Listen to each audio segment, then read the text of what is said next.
The following video is based on an actual reported encounter. All names have been changed for privacy. Roy told us he, Sean, and Max had been friends for as long as he could remember. They grew up together in a small town and shared a passion for the outdoors.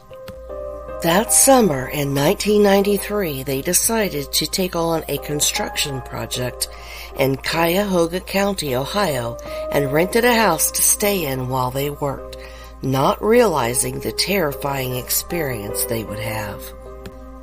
The first couple weeks were uneventful, just working hard each day.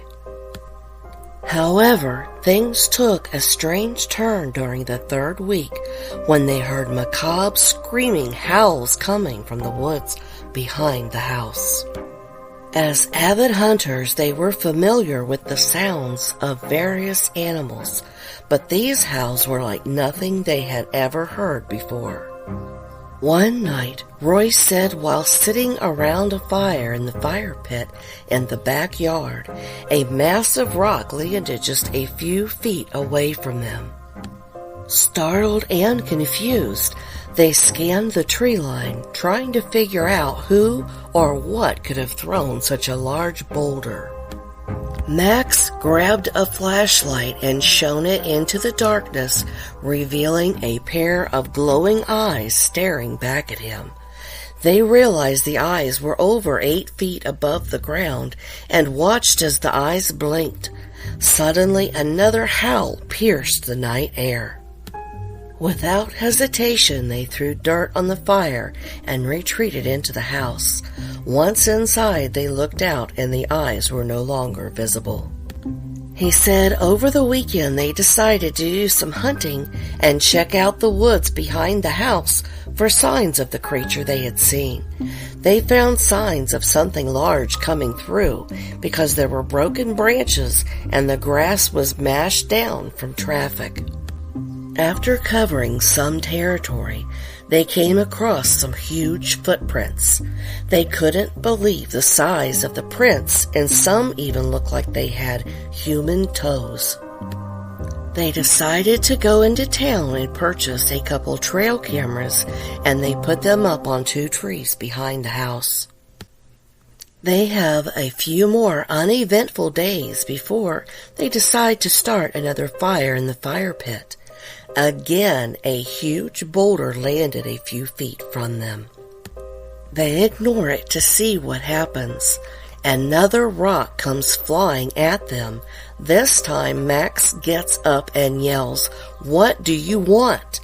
Now they hear the howl again, and it sounds less than 100 feet away.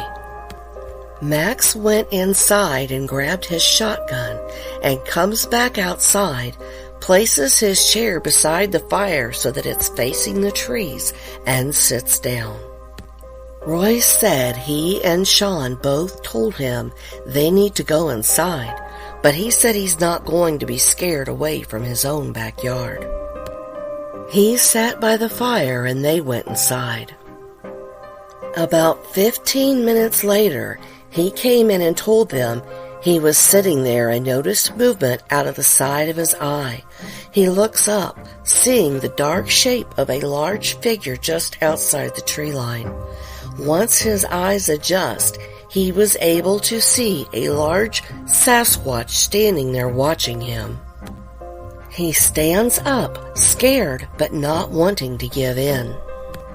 They watch each other for a couple minutes, then the creature turned and walked back into the trees. Max, dumbfounded by what he just witnessed, came inside and told them what had happened. He said they were receptive, but a little skeptical at the same time. The next day, they went out and replaced the memory cards in the trail cams, bringing the used cards inside to review. They were amazed at what they had caught. Their mouths dropped as they looked at the Bigfoot right there on their screen. They didn't do any more hunting that summer. The rest of the summer they heard intermittent vocalizations. He said they continued to have fires, but they moved the fire pit to the front of the house so as not to disturb the Sasquatch. Roy said the three of them will definitely never forget their encounter or Cuyahoga County, Ohio. Thank you for watching. We hope you enjoyed the video. Remember to click like and subscribe to the channel Dreamscape Horrors on YouTube, as there's much more to come.